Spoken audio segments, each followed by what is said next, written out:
Hello, kamusta po sila? This is Miling, you are tuned into Miling's TV. Ano pong inyong pinagkakaabalahan at tayo po'y relax naman. At isa-isa na pong dumadating ang ating mga hinihintay at yan pong ating i-share sa inyo.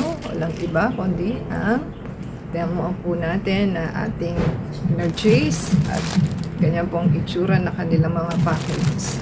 So ito po is tatlong pajama. Inabot po siya na 748.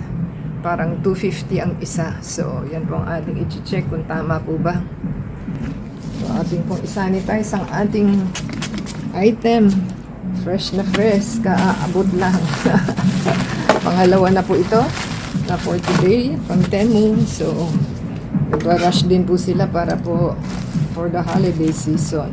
So, yan po ang ating item. At ating pong i-check kung tama po ba ang ating item na purchase. So, ganyan po ang itsura ng ating pinamili. So, XL po ito. Try po natin itong isa. Ayan, nakalagay naman po XL.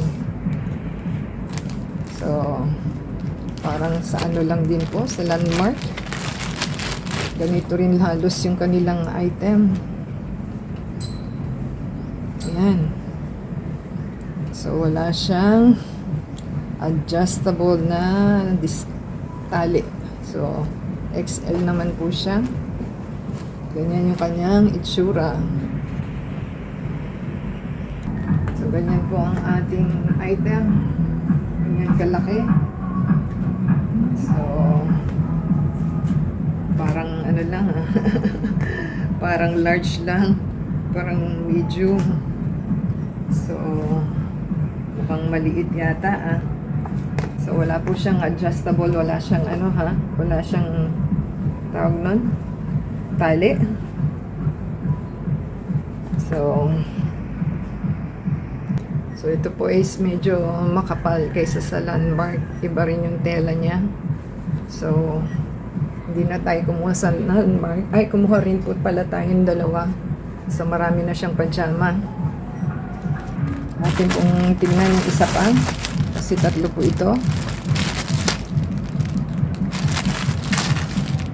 So, nakalagay naman po XL.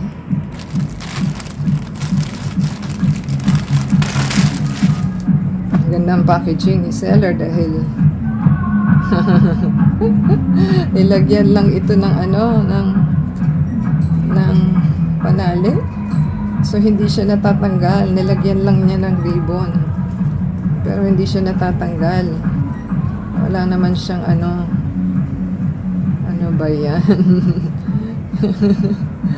Kasi lalaki po ang susuot. So, wala siyang ganyan po yung design ng ating next. So, ganyan po yung ating next na item. Ayan, ganyan po siya. Sana is kasya po. Mukhang maliit. Atin po silipin yung pangatlo. Ayan po yung ating pangatlong item. So,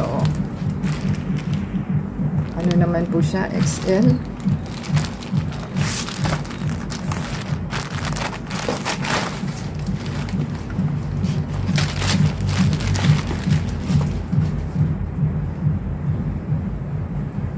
Lang po ang design niya. So, earth color. So, yan po ang ating last na item. Ating para po sa ating kasama dahil wala siyang wala siyang pajama. Yung dalawa na lang pong pajama tsaka yung ating binili. Yung ating binili po sa Landmark, may dalawa na siya. So, apat na siya. Ito is plus 7 pieces na siya. So, yan po ang ating magandang items na natanggap. Yan po ang mga kulay at saka design. So, happy na po tayo. Sana po magkasya. Hindi rin po natin alam. Hindi ko lang alam bakit ito may ribbon. yung iba wala. So yan po ang ating item na ating natanggap. Tatanggalin na lang po natin to kasi lalaki pong susuot.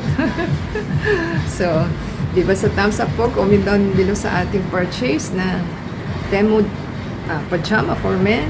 So, shout out po kay Temu at saka sa ating seller and delivery guy. At the same time sa ating sa ating store. So, thank you po sa ating natanggap at happy naman po tayo. For sure, wala naman po itong damage kasi brand new naman po. At i-check niyo na lang po kung okay ba o hindi. Kaya kapag nagka-problema po kayo, at least kita ninyo kung mababalik nyo pa ba o hindi. Dahil kailangan po mag-video tayo. At okay naman po siya. At maganda po yung color design at pang masculine naman po. So, hindi siya purely cotton. Hindi katulad ko yung nauna nating nabili sa Denmark. Pero yung second po, halos ganito na yung mga tela niya. So, subscribe po sa ating channel and support po yung channel natin to play the ads and video. And paki-add po tayo sa ating Facebook, Twitter, TikTok account. And shoutout natin yung mga names and channel sa inyong mga comment section. So, until next time po, God bless everyone.